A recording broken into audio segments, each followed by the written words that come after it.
favorite animal, like not in this game, but overall, is bat, because he works at night like me. My favorite animals have definitely been snakes since childhood. Since I was little, we always started the visits in the Prague Zoo by spending around half an hour just looking at penguins.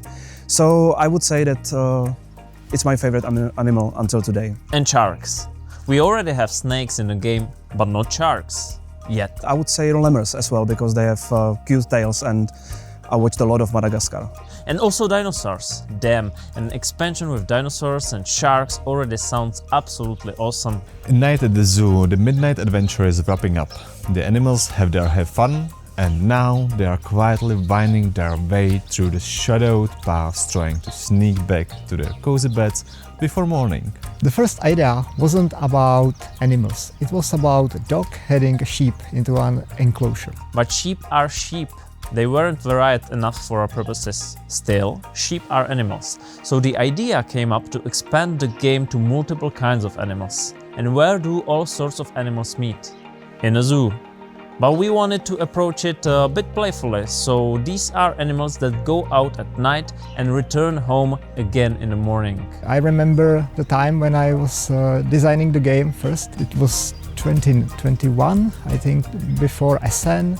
It's September, because I was very sick with my neck and I cannot move like whole month, and I designed 2 games. It was Tea Garden and it was this game. Developing this game was an amazing journey, but it definitely had its tricky moments.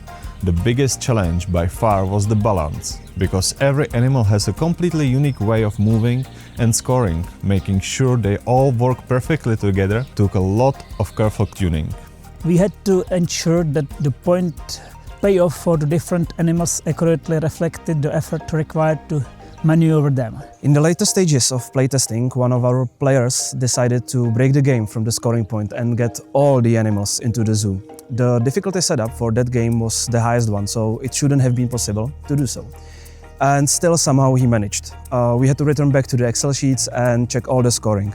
For me, the main challenge with this type of game is making it engaging without making it too complex.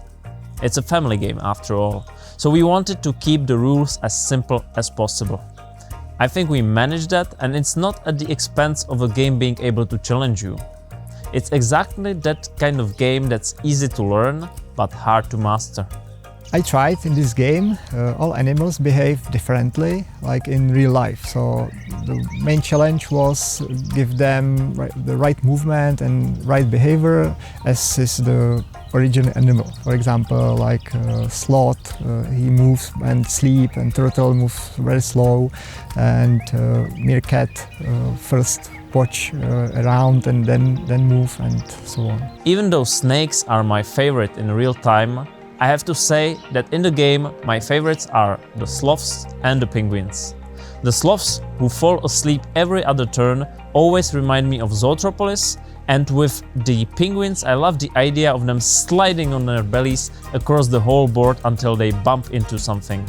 Getting it home can be incredibly easy, but if you don't keep a close eye on your strategy, it can turn into quite a chore.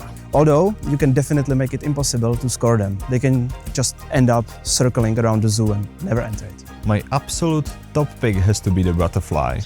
It requires most planning to play well, which is exactly the kind of puzzle I really enjoy. The most fun part for me in this game was when I designing the animals, and my wife designed some animals with me, so we always walk around, and there was farm with sheep, and we walk around and think about new animals and their movements and possibilities to the game. Tomáš had lots of ideas for different animals, but we didn't want the base game to become too expensive, which would haven't been possible with a larger number of animals. Still, it felt like a shame not to use the remaining animals, so we decided to offer them together with the base game as a smaller expansion pack. For the Latecomers expansion, We really wanted to give everyone more options and variety when choosing which animals to play with. At the same time, separating these extra animals into an expansion helped us keep the base game super affordable. When a player successfully pulls off a synergy of movement effects to move their animal figures efficiently, pulling off that perfect combo is exactly what I, as a gamer, enjoy most about playing this game. What I love most about the gameplay, and our playtesters felt the exact same way, is that you can approach it in two distinct ways. You can play it in the moment, adapting to the draft market with quick short-term tactics. Or you can build a long-term strategy, carefully storing tiles in your warehouse and setting up your board. And let me tell you, when you finally execute the massive plan and watch it perfectly come together, to get your animals home, it's just incredibly satisfying.